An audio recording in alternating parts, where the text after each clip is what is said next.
En fait, c'est un mélange des deux. Il y a l'instinct et il y a le contrôle. Il faut trouver un équilibre entre les deux. Si on penche trop d'un côté, on n'est pas assez scientifique. Si on penche trop de l'autre côté, on devient un être mécanique. Bruce n'accordait aucune valeur aux compétitions de karaté ou d'arts martiaux purs. Je n'étais pas du tout d'accord avec lui.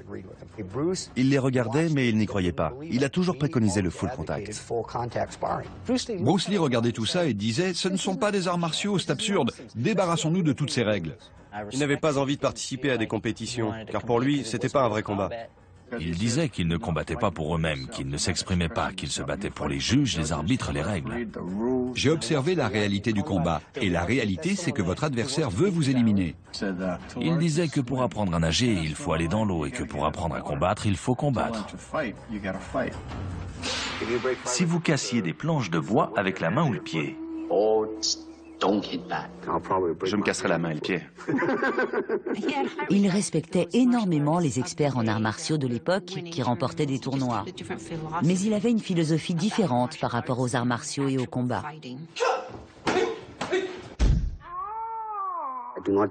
Je ne crois plus au style. Je ne pense pas qu'il existe un combat à la chinoise ou un combat à la japonaise. Quand on n'a pas de style, on peut dire « je suis un être humain ». Comment puis-je m'exprimer totalement et complètement? De cette façon, on ne crée pas de style, car le style est une cristallisation. De cette façon, on est en constante évolution. À l'époque, il a appelé son institut le Junfan Kung Fu. On était en voiture et il a dit que ce qu'il adorait en escrime, c'était le coup d'arrêt. Bruce n'avait pas de parade passive. Sa parade, c'était les coups. Bruce s'est inspiré des techniques de l'escrime occidentale. Au lieu de bloquer puis frapper, c'était simultané. Il disait, il faut intercepter le mouvement physique et la pensée. C'est un peu comme en escrime. Tu vois ce blocage? C'est ça le blocage. Et c'est pour ça que je vais appeler ma nouvelle méthode la voix qui intercepte, ou le point qui intercepte. Come on, touch me. Any way you can. To reach me, you must move to me. Your attack offers me an opportunity to intercept you. On lui a demandé comment il allait l'appeler, et il a répondu, on va l'appeler le Jeet Kune Do. In Cantonese, Jeet Kune Do. Dan a ajouté, l'acronyme serait JKD, et Bruce a dit, ça me plaît. The way of the intercepting fist. On croit que c'est chinois, mais c'est plutôt un art martial américain. Le Jeet Kune Do consiste à mettre fin à un combat le plus efficacement et le plus directement possible.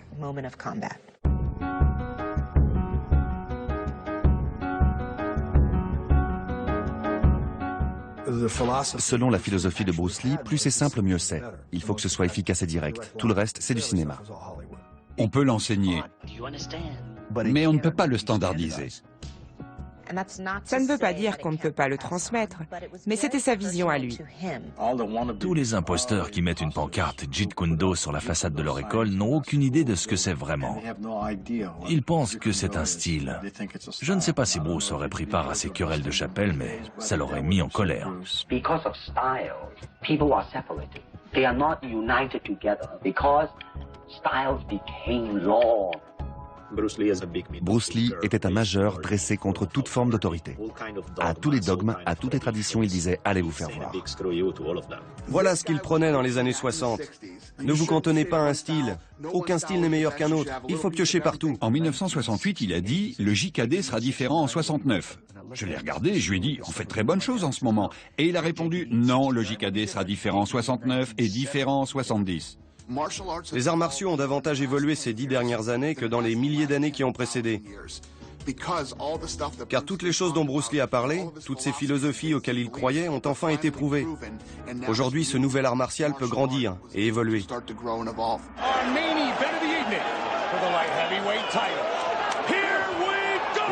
En quoi la boxe chinoise est différente de la boxe anglaise? D'abord, on utilise nos pieds. Et le coude.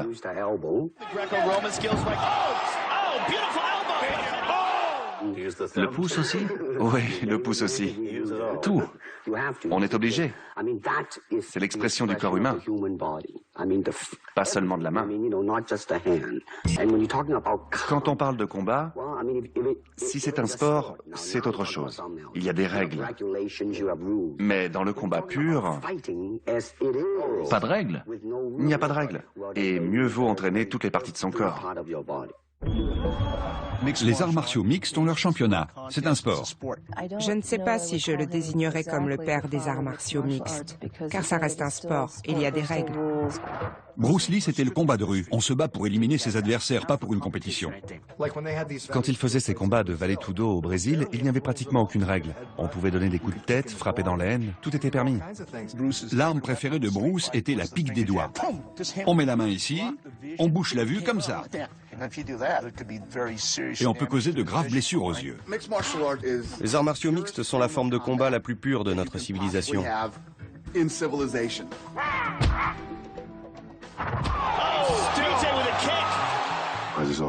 J'ai toujours pensé que c'était un sport vrai, brut, et qu'il dépasserait un jour la boxe. On dirait que ce jour est arrivé. C'est la forme de compétition la plus dure, la plus vraie et la plus honnête que je connaisse. Et c'est tout ce que j'adore. Il y a la peur. Parfois, on n'a tout simplement pas envie d'y aller. Mais on apprend à faire face, à dominer la peur. Ma plus grande peur, ce n'est pas d'être blessé.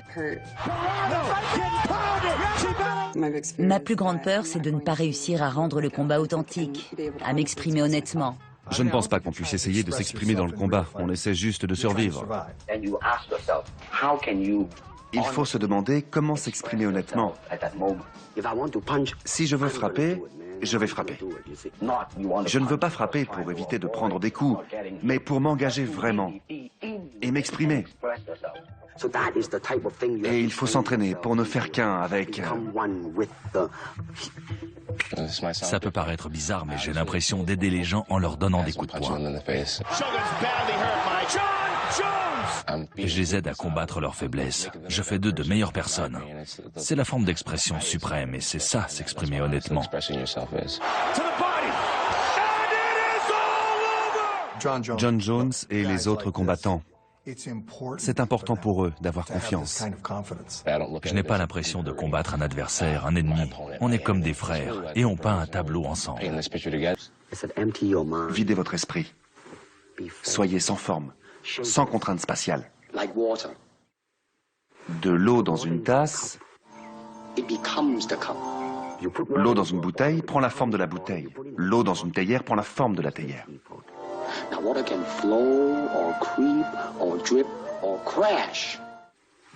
Sois haut, mon ami.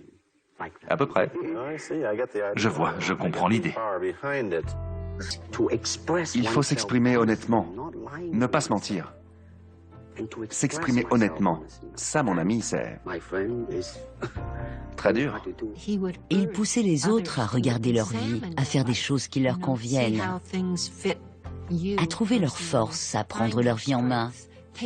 Pour lui, il ne faut surtout pas rester assis et se laisser porter.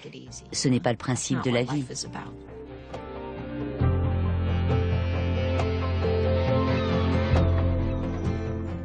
C'est encore plus agréable de le regarder aujourd'hui et de voir à quel point c'était un jeune homme formidable.